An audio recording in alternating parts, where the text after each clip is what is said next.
All right. So can I get one or two people to give me their takeaways from last week? Anyone? Or do I have to call some people out? You can volunteer, or I can ask you. We'll play it both ways. Volunteer or voluntold.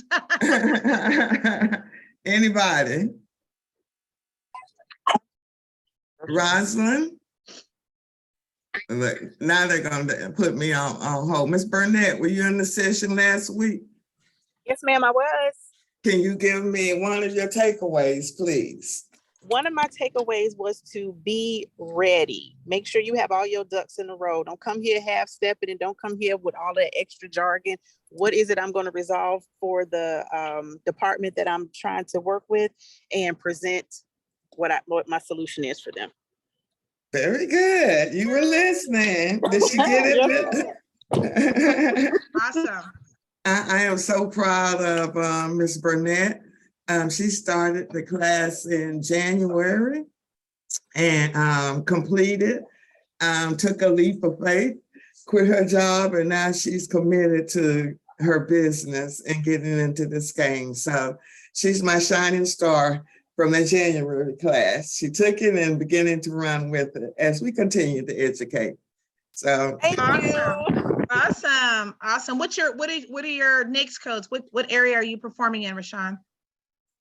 Primary code is in administration, and I also am focusing on education, lodging and conference management, and technology. And I built a team of individuals who are experts in each one of those fields. I'm handling lodging and education. I have another colleague who does the business administration piece, and my husband does the technology piece. Okay, and what is your background? Were you in like education, or what is your background? My background is in business administration. I've been a payroll and human resource in that field for about 20 years. And then within the last 5 years, I moved over into education. So I am a licensed teacher. And I also did training and professional development within the years that I spent in payroll and human resources as well. So I do have that educational background there. Plus being in payroll and human resources, I had that business administration piece because I was an operations manager and held different lead positions throughout that time as well. Awesome. I'm just taking notes because for me, I love to see what people are up to. When someone tells me that they're getting out there, they're mixing it up, I keep it at the back of my mind because you never know. And it happens all the time. Someone will say, do you know anyone I can trust who can do my payroll or my back office this or back office that? I'm like, oh, let me go ahead and send you over to one of Miss Paula's proteges, Rashawn Burnett. And it happens all the time. I was at church last week. Someone literally asked me, do you know someone who can help me, who can do back office admin support for me, blah, blah, blah, blah. And someone had just told me about their wife who does that kind of support as well, sort of almost like a virtual assistant type situation, right? So I was like, oh my gosh. So I just love to listen to people's stories because at the end of the day, we're all storytellers. That's what we're doing for the government too. So yes. Kudos to you. Thank you. Absolutely. And getting everyone to understand, we have right now currently 20 people online. And as I look at the people that come into the community, that's a contract and everybody can get a piece of the pie. Absolutely. Ms. Chandler, before we get into it, let me go ahead and do the little housekeeping and get that over with. Always, again, it's always, I'm practicing what I preach. It's all about the marketing. For those of you who don't know who we are GPI, your solution to government contracting. I'm always about networking. Those of you that are currently online, please enter in the chat box your name, business name, email contact, your background, areas of expertise, and make sure you've completed your business profile at GPI Win. My goal, as I said, is to make sure that we don't really even have to leave the community. We have enough skill sets and education. Enough of you have gone through the training that we now need to collectively come together to go after opportunities. Can I get an amen from the church today? Amen. Amen and amen. Tomorrow, I will be having the information session for the cohort that's starting on Saturday. I am going to be teaching that cohort. That's going to start September 27th. And we need at least 10 people for me to host that cohort. Also, I've partnered with Rose Financial Solutions, and they're going to be doing a boot camp on QuickBooks. My goal when I partner with organizations and people is to make sure you understand how to fish. So they're going to walk you through setting up your QuickBooks account. So the link is on the website if you're interested, for those of you to keep pushing. Again, if you haven't bought my book, make sure you buy the book. That's Crazy, Recognize Crazy and Run. I'm sure you're going to enjoy it. Anymore, if you need additional information, this is the information to reach us. And today I'm excited as we continue with our master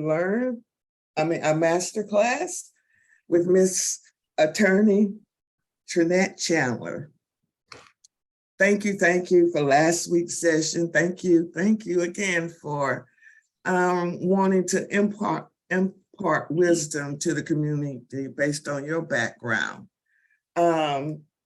She wanted, and you can ask these questions. She sent me some text this morning and wanted some interaction and feedback for all.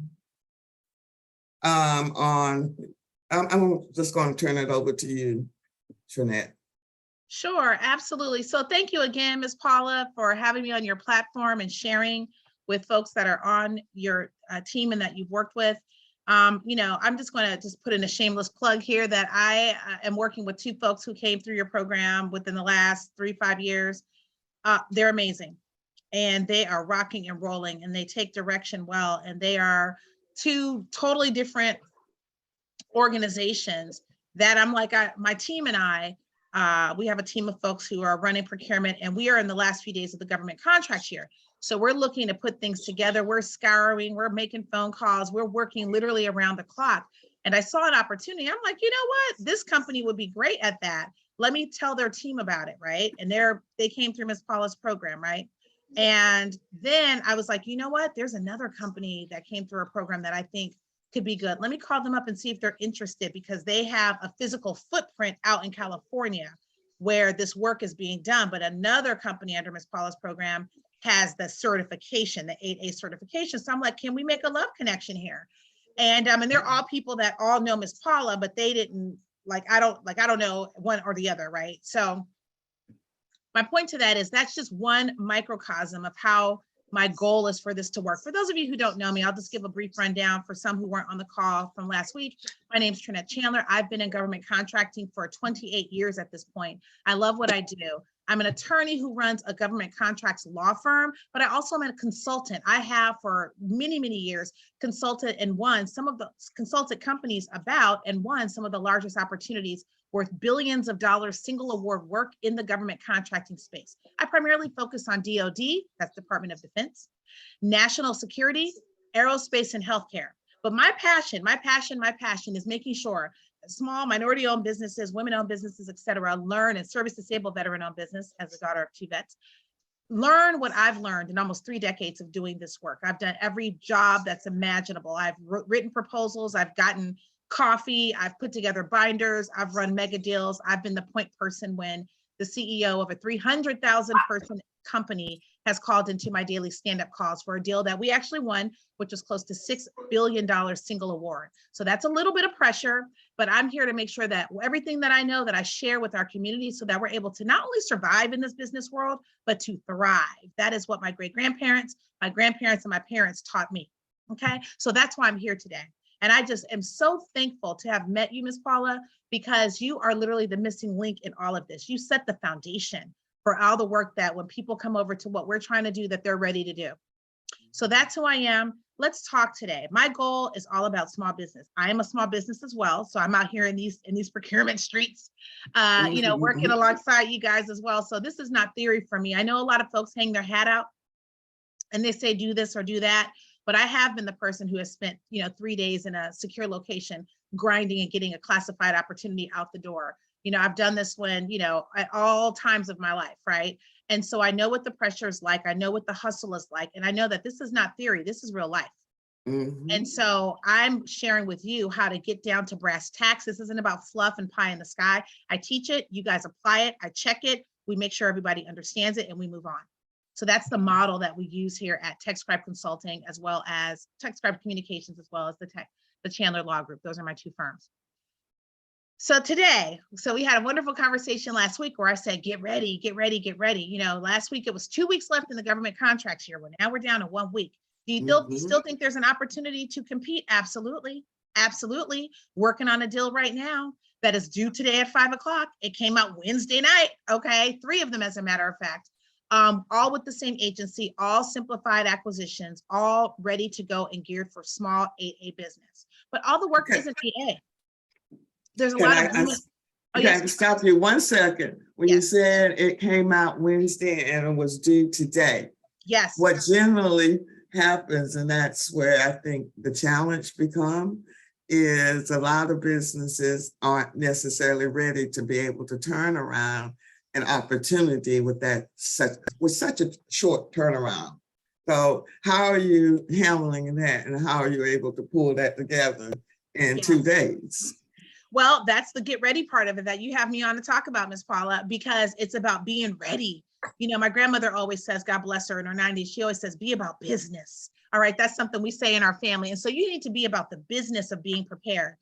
If you did not have, for instance, your resumes, your key personnel resumes written, your past performances developed, your executive summary developed, a template developed, a B table developed, which is where you go for some of these quick turn quotes, where you put all your pricing into a table. If you didn't have those things developed, it's going to be a little tough to respond. Now, you probably should have them developed because you came through Ms.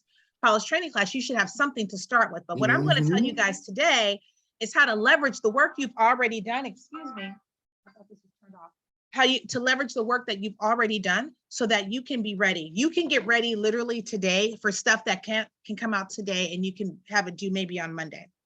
All right. So okay, that's pretty quick, and I think that's where those that have completed the program or even going through it, I think that's the biggest challenge that they have is, how am I able? The government's giving me 5 days to put this together, which means I got to find people. I've got to have a system in place.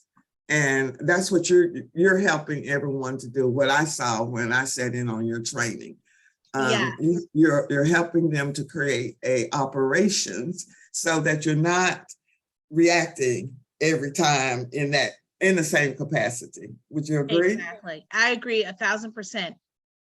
So so we build step by step, right? When we do our training, right?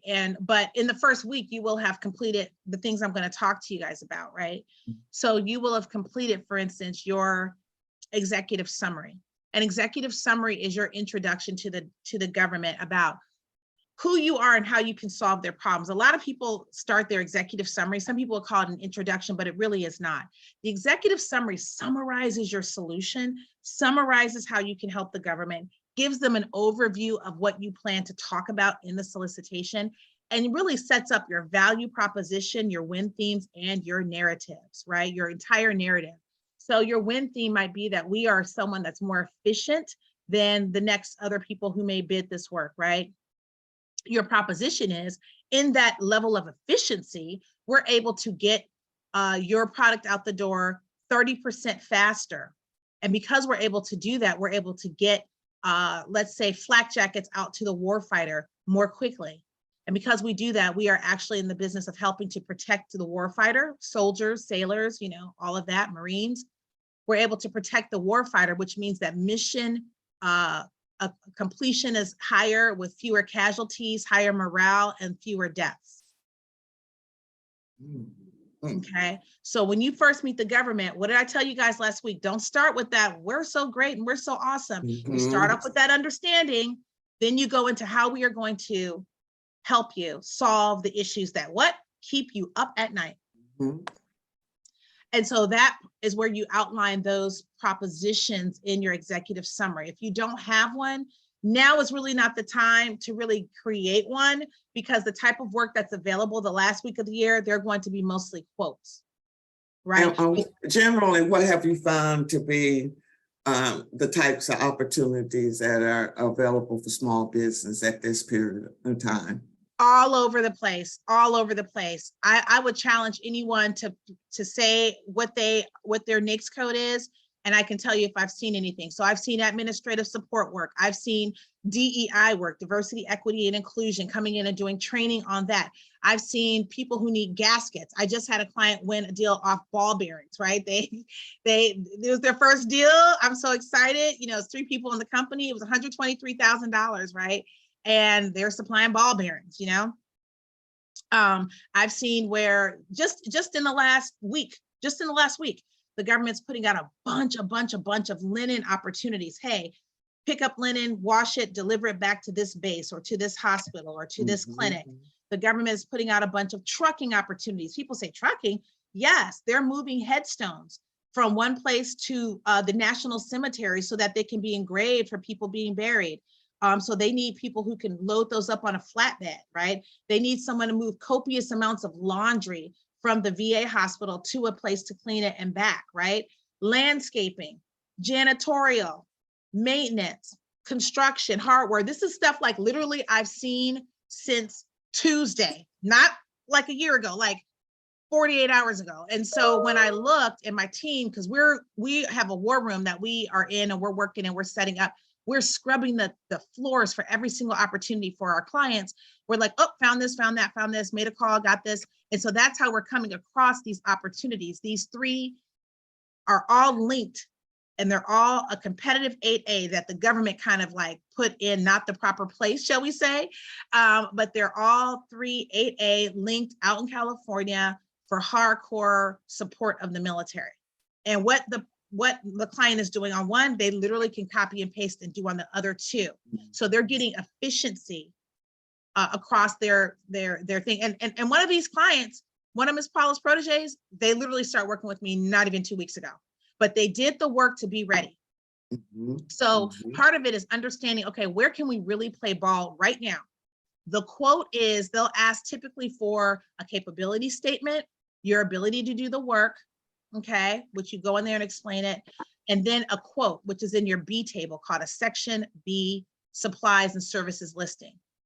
And that's where you go in and you put your quote in, and we, you know, can explain all that, but that's what's out there right now. Like, you can hang up this call, go out there and look, and you will see opportunities. And I think being on the inside and working at SBA, I realized at the end of the year, again, everybody was buying computers, we got new chairs. Again, their mindsets, which seems kind of off base to me, is to get rid of the money, and that's our money. So we're spending it to get rid of the money, so their budget won't their budgets won't decrease the next year. But this is how the game is played. So thank you. Yes, and just think, I tell people all the time, think about a canoe with water, with a hole in it, and it's taking on water, and you have a pail and you're throwing the water overboard. That's kind of like what's happening with the government. They have got to get these procurements out.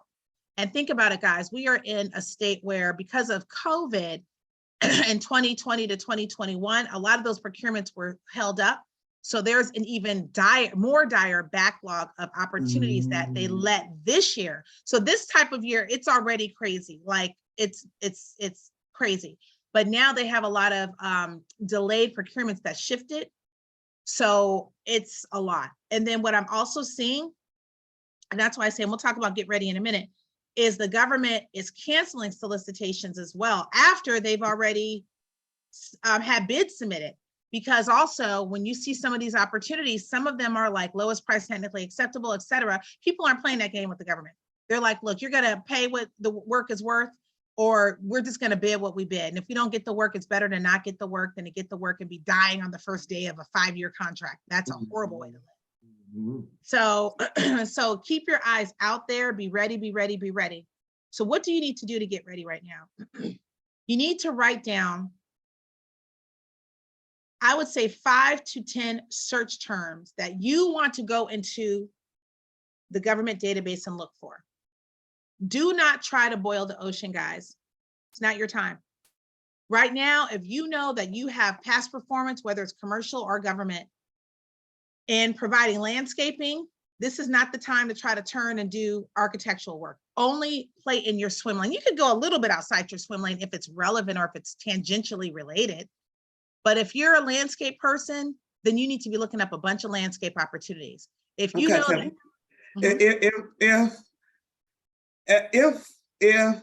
I'm a one-person company, can I not hire that landscaper and be a project manager on that? Do I necessarily have to have that skill set to go after those types of buys? you For do not, janitorial? yes, ma'am, you do not need the skill set, but here's the next point I was going to make is y'all need to get your pricing down. If you know you want to go after landscaping and that's not your bailiwick, but you can manage it and run it, or janitorial or help desk services or whatever, you need to work on your pricing. You need to understand what that pricing model will look like so that you're not trying to figure it out when time is on the line and you have 2 days to turn in a proposal. So I would encourage you to do that today. Figure out, even if it's 5 things, but 5 to 10 that you say, I can do this if only I can get the people in. So then you can manage it, but then they're actually helping you to execute the work. But you need to say, okay, if I need someone to come in and do janitorial work, what's the price point per hour? How do I layer on my wrap rate, which is your what you burden your rate with direct cost, and then what it costs to pay the folks to do the work, and then you layer on your margin, your fee, and all of that, and that's what builds your wrap rate. But what do I need to put on this to make it work for me, so I can get my coins as they execute the work? That's the conversation you should have today. And on those types of buys, on the RFQs, because technically you cannot build your time into that contract for the preparation. How do you cover your costs? And what I generally tell them, you need to establish a hourly rate, because you are going to be billable, especially if you're just starting out as that project manager, and then put on your profit and fee. Because on those buys, if you're starting out, most of them are not going to have a wrap rate or the indirect rates set up. That's why I'm encouraging them to go ahead and get that information through the accounting class. So how do they get around that type of cost, or how do they factor that a cost in? And what's your experience? So that's what's basically put into, without going down, because I know you have Rose Financial to handle this, you guys have a direct rate. Like, I'm paying John $20 an hour to do this job, right? But then there's all of this other fringe and G&A, general and administrative work, and profit and all margin and fee that you layer on to say, okay, I might be paying him $20 an hour, but I'm billing the government $50 an hour for his work, because that covers your back office fee. And part of that back office fee is the peanut butter spread of the support staff that help things go, right? But if it's a project driven, you're still going to use that same analogy, meaning they just need me to find a hotel room for 3 days. Are you going to still cost it in that same analogy? What do you mean? The person, like, if with the indirect rates, are you still going to, if it's just the project, it's not a multi-year contracts, that's when usually the indirect rates and those costs are factored into multi-year contracts. But if it's a run and done, are you still using that formula and factoring in that run and done contract? It's just a project. That's one way you can do it, right? That's one way you can do it, because even though it's just, hey, I need to, I'm doing something for Congressional Black Caucus. I need to do XYZ. They're coming in for 4 days. I need to help find 20 hotel rooms for that. Mhm. For that period of time, though, there's some back office for that. It's not going to be 5 years. It might be that you need to spend, 2-3 weeks working on that effort, preparing it, getting it. You still have those same costs. It's just a shorter period of performance. Correct. And that's what people don't really understand. Mhm. Yep. And so that's a great question, right? I think to your point that sometimes people think, oh, well, it's for a base year and all these option years, but for whenever you're doing that work, there's still some back office support that goes into making that front image facing the government make it do what it does. And if the government has identified those contract line item numbers, better known as CLAN numbers, on those RFQs, those small buys, and they don't necessarily have a specific line item number for your cost, how do you burden that into those line item numbers that the government has identified? So what you do is called rate buildup, right? Mhm. And so that, for instance, if you're going to sell something to the government, or if you're going to buy something for $1, that you may sell it to the government for $3. So that will cover, that's just hypothetical. I don't want everybody, but that's just an example of where you have your rate. And you need to sit down and say, okay, this is what it would cost for me to have a project manager, run this for a year. You divide it by 2,080 hours and you get your hourly rate. And then you figure out how many hours it would take for you to do that work. Right. And then if it's going to take 20 hours, well, if that hourly rate is $50 an hour, then you layer on that cost of the 20 hours at that rate. Right. Mhm. But what you guys are going to see, I'm going to be honest with you right now, you'll see services and things like that. And this is not like a conversation that you can just hop into. You really need to sit and study it. That's the other takeaway from last week. You want to study your craft. This government contracts is not like commercial contracts at all. Well, in some ways it is, but it's not like you get a price, you do a little sha-na-na, and then all of a sudden you have a price and you submit it and hope that things work out. The government's very specific about how they request information and what those rates look like and what, your bid looks like and all that. And so what I tell people all the time is just like you went to learn whatever it is you do, you need to learn your craft in this way as well. Like I'm signed up for some training that I need to take for compliance and for the next certification. I study my craft. And so you guys need to be paying very close attention to what you're learning from the financial services group and from folks like me. But what I'll tell you is right now, you're going to see a lot of products that the government is looking to buy, right? You're going to see a lot of quick and dirty things. They'll ask for training for someone to come in and maybe provide a week of training on sensitivity or diversity, or they're asking for folks to come in and train, the Marines for a week on like anti-terrorism and like hand-to-hand combat. Those are the types of opportunities you're going to see now. They span the gamut, but you want to stay close to your swim lane or where you want to be so that you're only trying to figure out pricing and nail down pricing on a few things. And that's why I say, get that list, get ready, get that list and decide, okay, I want to provide level 1 help desk services, some level 2 maybe, and here's the quote. And then the government's going to give you a table, because right now they don't want to read 85 years out. I had a dream. They want to tell us you can do the work, tell us you're in SAM, tell us you're capable, and then tell us what the price quote is. And that's how they're awarding it. Mhm. So when you're looking at that on the product side, and a lot of times I've heard a couple of nightmares when you're dealing with a third party, where they may or may not provide the product. How do you protect yourself on that product side, especially if you're dealing with a third party, a manufacturer, you're dealing with a distributor? Right. How do they protect themselves to make sure they get what the government is offering and what they committed to on the government side? Absolutely. So I have a twofold response, Ms. Paula. First of all, this is part of the stay ready part. Get ready and stay ready.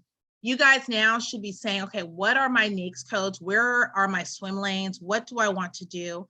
And you need to now be creating relationships with these vendors, whether you're like a medical vendor, Medline, or whether you're XYZ, you need Granger, what have you.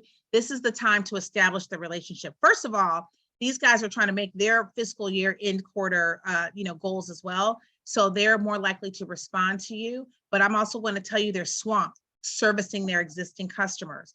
You want to always be an existing customer. So that's why now is the time to make a list of where you are playing or where you want to play and what vendors can really supply those services to you. Now, I'm going to tell you, even for clients that I have who have these vendors, they've had a hard time in some instances having their supplies, getting the products that they need. But two things happen. Number one, you can go to the government and let them know if it's a supply chain issue, and that's a whole other conversation. But number two, when you are an approved buyer of their services, you move to the front of the line over everybody else who's just coming in off the street. I don't know if you guys remember, it was probably like 10 years ago or so where there was like a strike, and it was like a postal strike or USPS, a postal service strike. And everybody started going over to UPS and FedEx, and they're like, we can't handle this onslaught. We're going to go with the people who are our clients and service them first and deal with their issues first. And then if we have room, we'll take on additional people. But right now we're not taking on any additional buyers because we're overwhelmed because everybody pivoted. Same thing happens here, guys. So right now is your time to be saying, okay, do I need to talk to a Granger or what have you? Also, if you're having an issue, just so you know, always feel free and always remember you can communicate with the government without going down to a whole rabbit hole.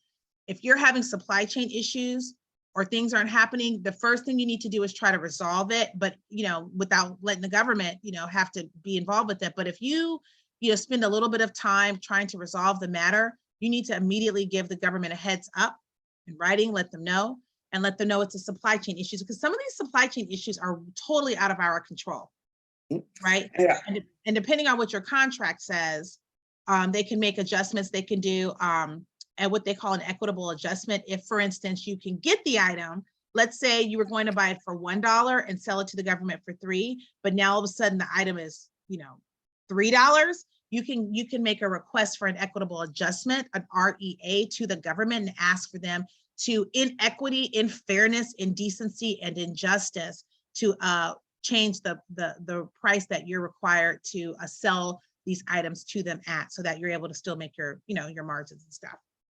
So does that answer your question, Ms. Paula? It does. I've just, like, I had a electrical company. He was an electrician, and he purchased and put a bid in for, the government needed some lights replaced. Mhm. And it almost felt like the government was in on with the buyer, because the buyer missed the bid. So he didn't want to provide the person who wanted the information. Wanted to provide the product so that he could deliver with the government. So he's sort of in between the government, and that's always the worst position. Right. And is there any way, again, that you can protect yourself just as a buyer? Right. Well, that's first of all going to be having those agreements in place, having like a firm contractual working relationship with these vendors to say, you said it was available, it's available contractually, we have a contract, right, that you're going to provide those to me, right? Mm-hmm. And then that becomes a whole issue of if there's a breach of contract or whatsoever. Now, but what you just said too, let me just pick up off that as well, Ms. Paula. There are times when the government knows who they want and what they want, Mm-hmm. very specifically. And if that's the case and they're sort of in collusions, then you really need to reach out and let folks know that this is what's going on. And your first call isn't always going to be to an attorney. Sometimes you can resolve it within the agency and send an email and just say, here's the deal. Here's what's happened. Here's what we've done. Here's what you said you would do. And these are the ways that you haven't met that standard. And we're concerned. And this may impact our ability to perform based on the scenario you've created for us. So you kind of can push it back to them and let them know. I want to be blackballed.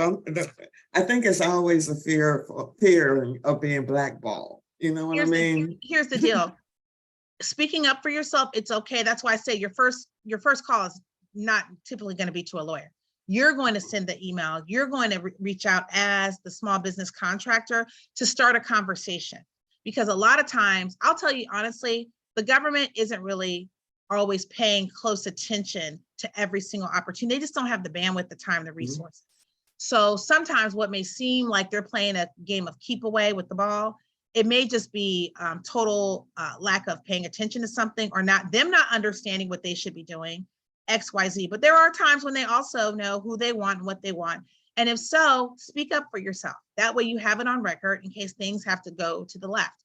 But the fear of being blackballed, let me just be clear. If you stick to the facts and you keep it, just here's what we did, here's what we expected, here's what you said, here's the outcome, here's where we stand, it creates a different conversation than going and getting a lawyer and some lawyer firing something off. It creates, because everybody's eyes are on that then. When people get stuff from lawyers, people start moving, and as opposed to saying, hey, I want to have a relationship with you. I want to work with you. I want to work with this agency. I'm not trying to put you on blast with your boss and with your general counsel and all that, but I need for this to be taken care of. Yeah. Right. So it's that kind of conversation. Yeah, that's pretty good. That's pretty good, because that's always, I guess, the hesitancy I had, and even in that first business. Okay. Can I say one thing, Ms. Paula? Picking and choosing your fights. Here's the deal. At the end of the day, they're going to do what they want to do. I mean, we have recourse as industry, and there are times when you have to say, do we go up against the DOD on this? Because we don't want to be problematic, and what's the cost benefit analysis of this happening, right?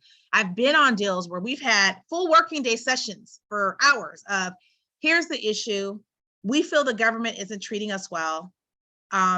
We've done these 3 things, and these are on deals that are worth hundreds and hundreds of millions of dollars. And you have like executives standing around saying, what do I do? What do I do? So this isn't just like a small business. Like, we've had these conversations, like, we don't want to tick someone off, but we have to fight for our decency and our dignity and what's right. So it's a delicate dance. I always tell the guys, don't call the lawyers first. Like, try to resolve it within reason, but don't let it get out of hand, because that's what also happens. Something that started off as a small flicker turns into an all-consuming bonfire, because people keep seeing that they're not getting results, but then they don't call the help that they need, whether it's lawyers, whether it's whatever. And then the thing's so out of control, it's hard to put the genie back into the bottle. And what stage do you feel like you need to bring in the heavy hands, the army?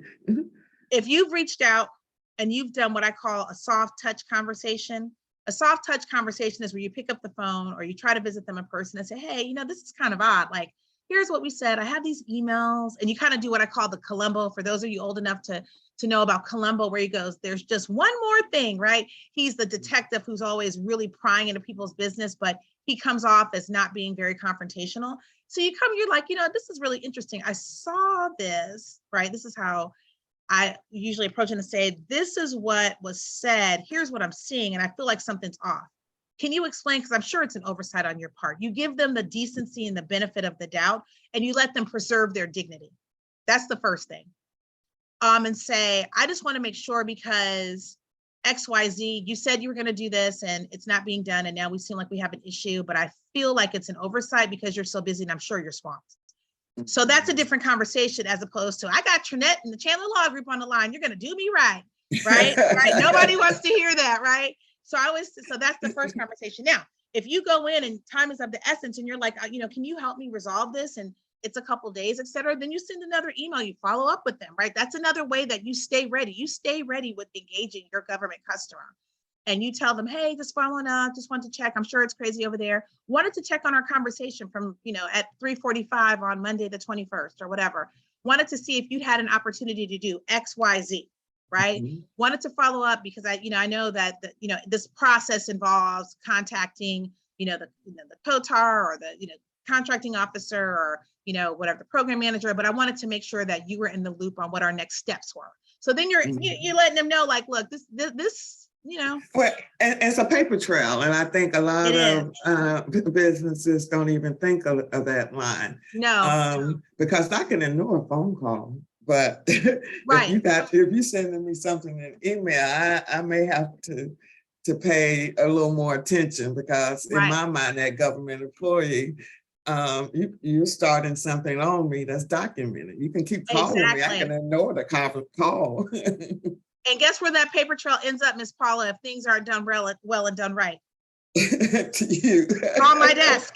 Or on the desk of their co-commanding officer, I mean, their contracting officer, or their program manager who's screaming bloody murder. Why don't I have my gaskets? And we're like, well, we tried to do XYZ. We have the paper trail. Care to see it? So that's also a way to kind of escalate it as a little bit as you can, while still not getting yourself blackballed. Because here's the deal. There's a time to fight and there's a time to fight. And you can't always turn the other cheek with the government, but there's a way to stand your ground and be strong and let them know you're not going to, as they would say out in the streets, punk me down, right? But you will have to engage with me. I know what my rights are, and I know that you have an obligation to do XYZ under this contract. So I hope that's helping you guys. Put a 1 in the chat if it is helping. Yes. So what we're sharing, because these are the things that how you get ready and you stay ready. You make sure that you know what the numbers look like in your field of operation. If you want to do help desk work and you know what that work is, because maybe you've done help desk work and you're doing that, in your everyday life, and you know that to hire a good help desk person, it's going to cost you, maybe for a level 1 entry level, maybe it's going to cost you $30, $40 an hour. Then you're going to need to go back and look and say, okay, what are we bidding them out at? $30, $40 an hour? Then we're, maybe we're bidding them out at 90 an hour, right? Depends on what your overhead and your back office is, right? If you're a small firm, you may be able to scooch down that rate a little bit more because you don't have the big back office that a firm with 50 people has, right? So you don't have to peanut butter, as I call it, peanut butter spread that cost for your back office over, and that's allowing you to be competitive. One thing I tell people all the time is there's a lot of sources that we'll talk to you guys about in more depth, but there's a lot of places you can go and look for, what the rates look like, XYZ, and what things cost in the government. Yes, ma'am. I've had 2 clients who won a small project, and one of the subcontractors backed out of the deal, and they weren't able to deliver. And the government made this business owner defaulted them in the system. Is there any way that person can come back from a default, even it wasn't anything intentional? How do you? Things happen. Right. To be penalized the whole time. Now I can't do anything to get. Is there any steps people can take in case something happens? Yes. Well, really, it's really let me tell you 2 things. First of all, maybe we need to define what default for those who don't know. Yeah, I was going to do that. Right. So the government can do a termination for default, where basically it's like a breach where you don't perform the contract according to what they have expected from you, according to the terms of your agreement, and they can terminate your contract and say that you've defaulted, just like if you defaulted on a loan or something like that, right? Not good. But we'll talk about it because you can claw your way back. So I'm here to spread hope, not defeatism, right? Correct. And then there's also, let me just tell you, so we call that T for D, or T by D, right? Termination for default, termination by default. And then also termination for convenience, right? T for C, termination for convenience, where the government will say, and they can say at any moment, hey, this contract isn't serving us well anymore. It's no longer convenient to need, all these flak jackets. We have more than enough. We're terminating the contract for convenience. There's a whole other thing that comes after that legally and how they make you whole and all of that, but they can terminate a contract for convenience. The T for D, though, the termination for default, it's a long process to restore your name. Oftentimes, if you are not creating a dialogue with the government. If you see something shaky, first of all, let me go back. First of all, never let any subcontractor hold you by the throat. Always have a backup to the backup to the backup, so that if such and such gets a tone, or they get an attitude, or they don't want to, you can and will be replaced. Like, you got to be tough about this stuff, because I've seen, and it breaks my heart. I've actually cried sometimes seeing the way some of our businesses are done. I mean, it hurts. It hurts to see it, but we have to have the mindset of excellence and abundance. And that means if I am someone who doesn't know, let's go back to your example, Ms. Paula, for project management of a janitorial contract. Let me tell you something. You price it out, you have Acme Janitorial, they're coming in, XYZ. There are times when some of these contracts, these subcontractors will get a tone, like, you're making all this money and I'm doing all the work, but you were put on this contract because I gave you the opportunity. But okay, here we find ourselves. And what you need to do is always have 2 backups to the work you're performing, that you constantly are talking to, letting them know, hey, we didn't bid you here, but we'd love to keep in contact with you. Just like when you apply for a job, you might not get that job, but you stay in contact with the company that you're interested in, or they stay in contact with you, like, hey, we got another candidate, but hey, we'd love to keep you consider for other opportunities. You keep that well going. So if they act crazy, they leave on Friday, Monday, you have a whole new team. And here's the deal. I've had friends, I've had folks who are like, girl, my sub quit. I don't know what to do. I was like, what are we doing? I've grabbed gloves and a pail and everything, a whole law firm practice owner, and be like, sorry, I'll be right down there. And we have a gang of folks showing up, and we get it done until we can get somebody else in there to make it work. So if you have to say, we have family coming in or whatever it is, make sure that you know how to do that job. Or people have called and said, my enterprise architect has just walked out. He's threatening to leave and holding me hostage unless I pay more money, because he sees how much I'm billing the government, not considering all the stuff that you have to cover on the back end as a prime to cover that margin. And you know what? I'm really good for saying, girl, give me 2 hours. I'll have you 10 resumes of folks that can handle it. And we call the tribe. We activate the tribe.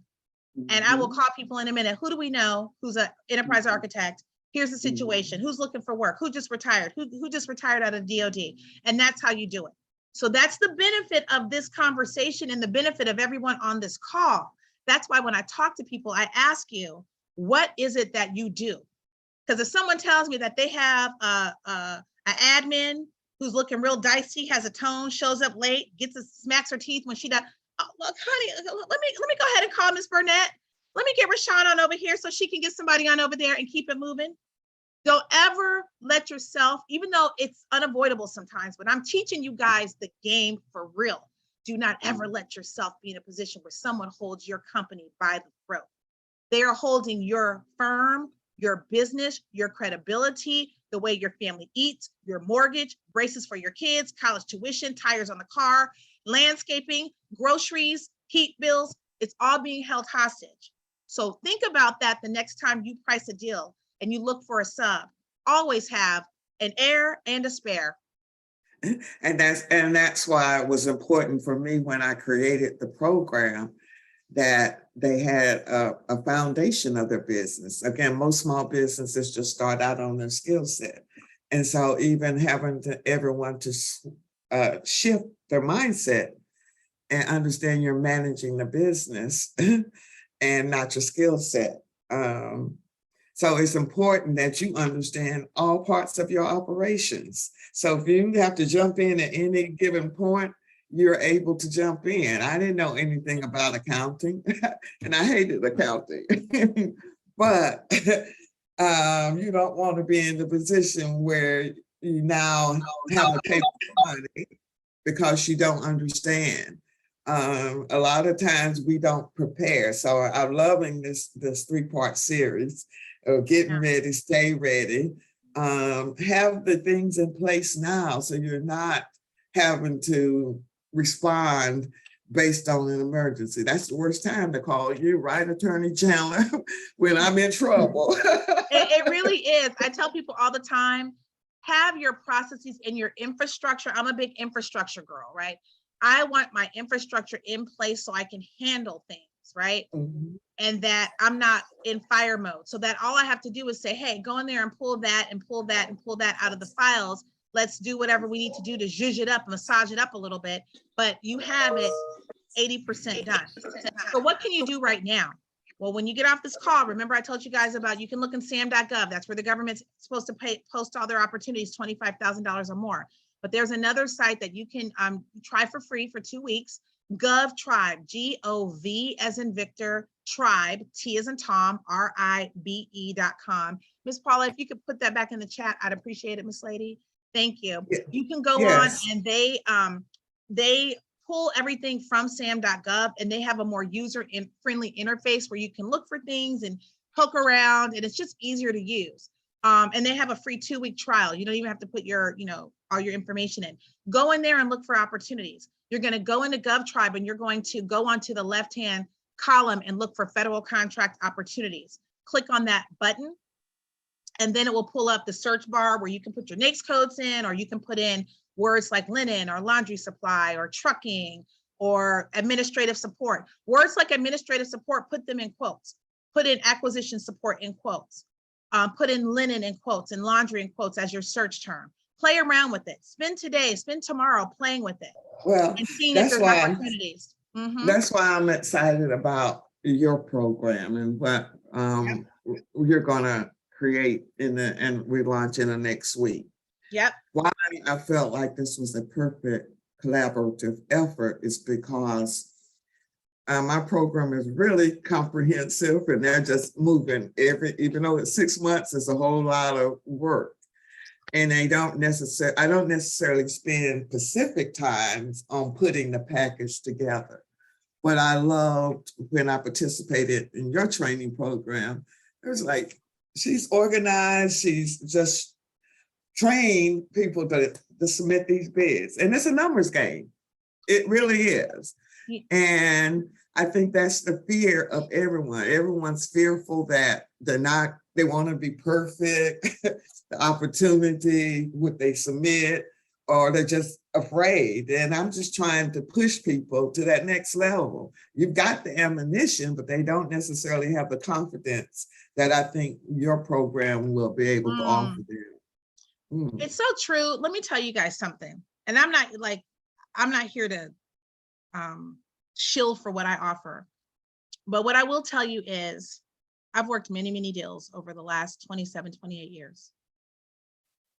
I'm who a lot of these defense contractors call when they have these large bet the company must win opportunities. They might be a must win because they're a strategic deal where they're trying to get into a specific space within the Department of Defense or national security, whatever.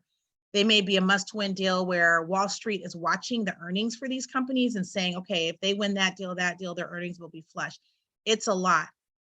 There is a hole in the procurement ecosystem of people who can truly, after you get the foundation, which that foundation is critical, who can truly understand how to work a deal, how to respond.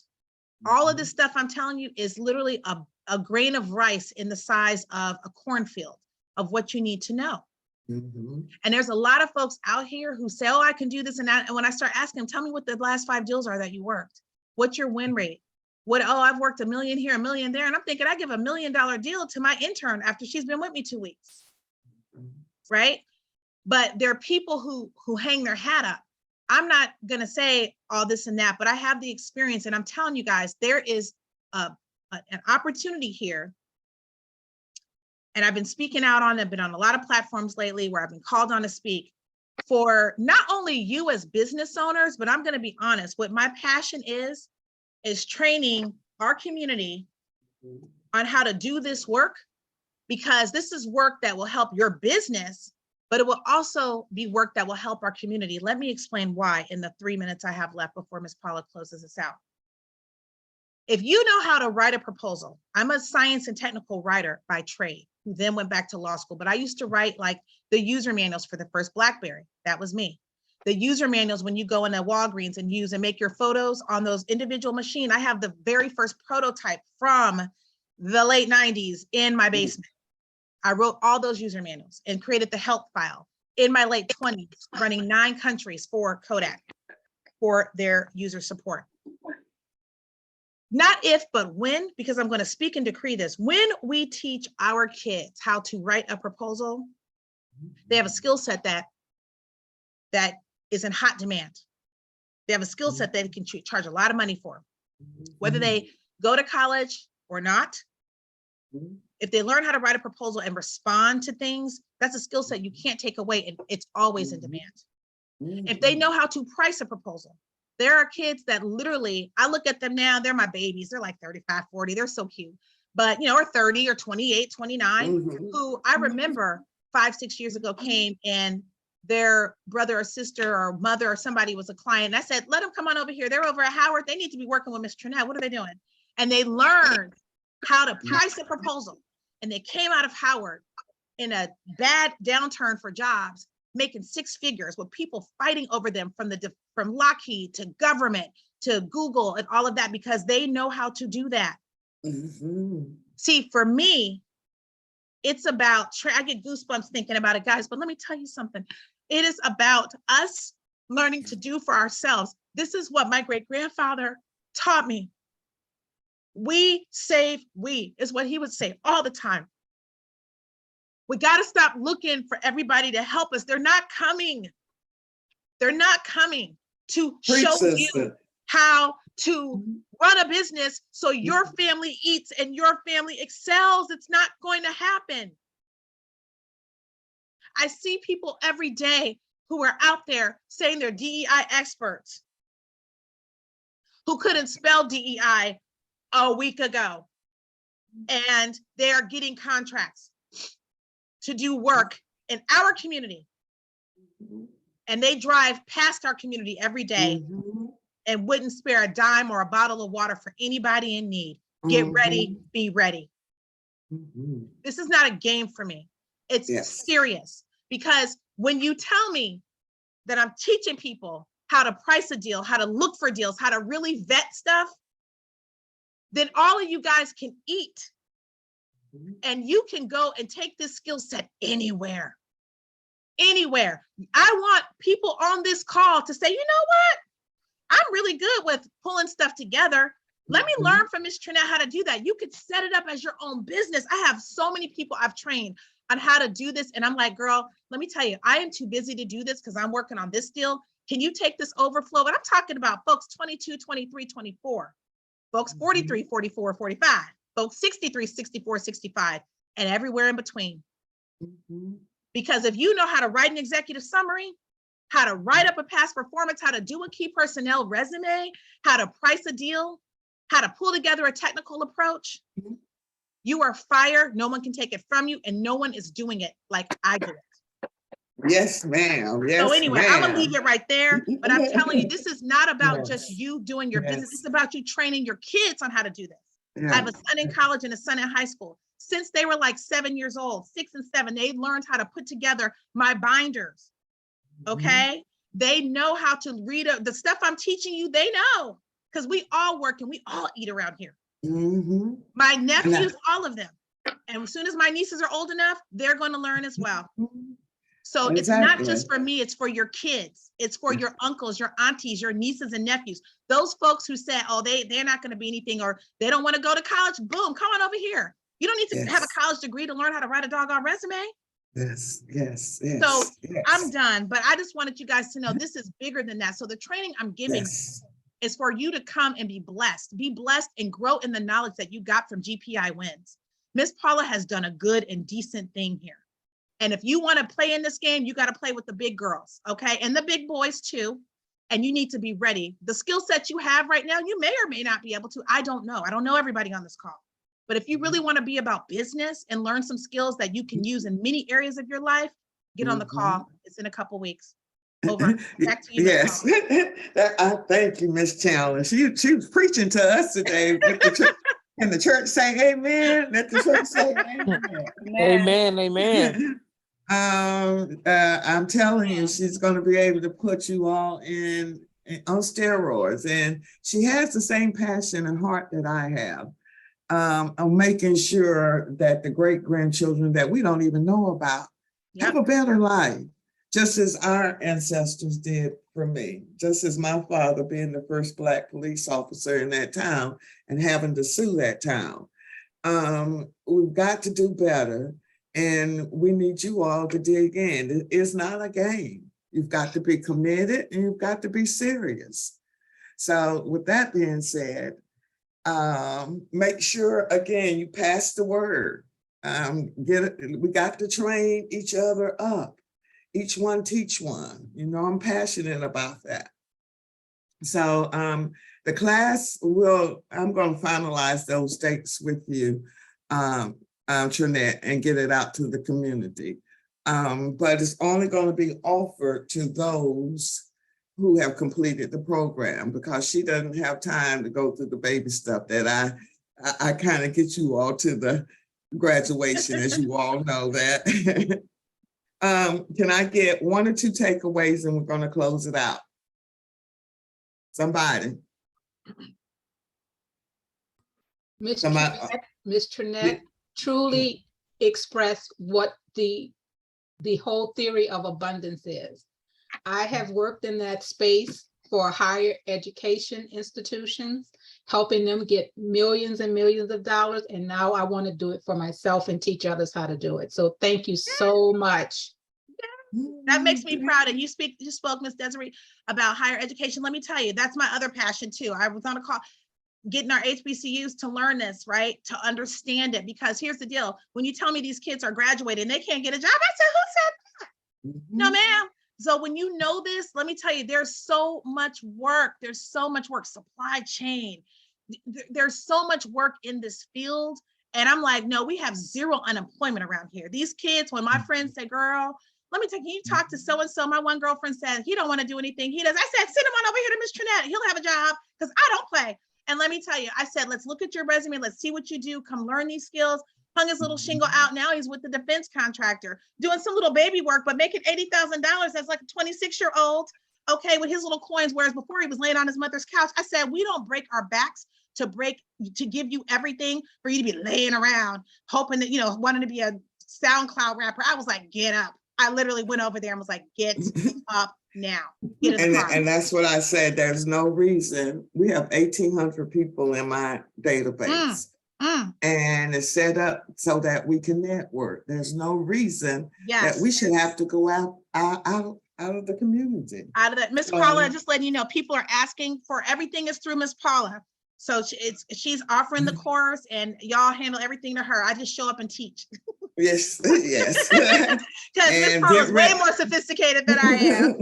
Get ready. Get ready. Y'all thought they think mine. I tell them it was pledging. we have a pledge that everyone has to say to see if they make it through the 3 modules. Yeah. But we'll definitely have more details next week in the last session. We sure will, but I'll tell you real quick what we'll do, Ms. Paula, is we're taking everybody through that initial training for the first week. Weeks 2 and 3, we're responding to real opportunities. Like, y'all are going to be responding to RFQs, RFIs. We're going to show you how to get this stuff written so you guys are ready. You will have homework. So I'm not doing anything different than Ms. Paula's done. You'll have homework, whatever, but the output, I believe in giving people something tangible that they can do. Just like Ms. Paula did. The output is when you're done, you're going to learn. You will have walked through as a team how to submit a real quote. You're going to understand that. That's week number 2. Or maybe by the end of week number 1. I have to look and see. And then also we're going to go through what is an RFI. I know you guys have heard these terms before, but you don't understand. What's a request for information? How's that different from a source of sought? How's that different from a request for proposal? We're going to walk through that whole thing. We're going to set it up so that you guys understand how to evaluate proposals, because that's a whole nother thing. People go to training for years to learn how to evaluate. So it's a full end to end. By the time you're done with October, you will know and have artifacts in your arsenal that you can then use to bid on work. This isn't no pie in the sky, guys. This is about roll up your sleeves and get busy. Get after it. All right, I'm really gonna go, Miss Paula. I'm sorry. All right. Okay, guys. Thank you, guys. Make sure you put your information in the chat. This will be uploaded in the business too. Also, please spread the word. I have a free information session tomorrow with the first training cohort starting on Tuesday, and I will be teaching that one. So thank you again for your participation, and we'll see you next week. All right, guys, see you next week. Make sure to go out and look for those deals. I'll see you next week. Have a great day. Bye-bye. All right, bye-bye. Thank you, everyone. Bye-bye. Have a good Thank one. you. All right, bye-bye.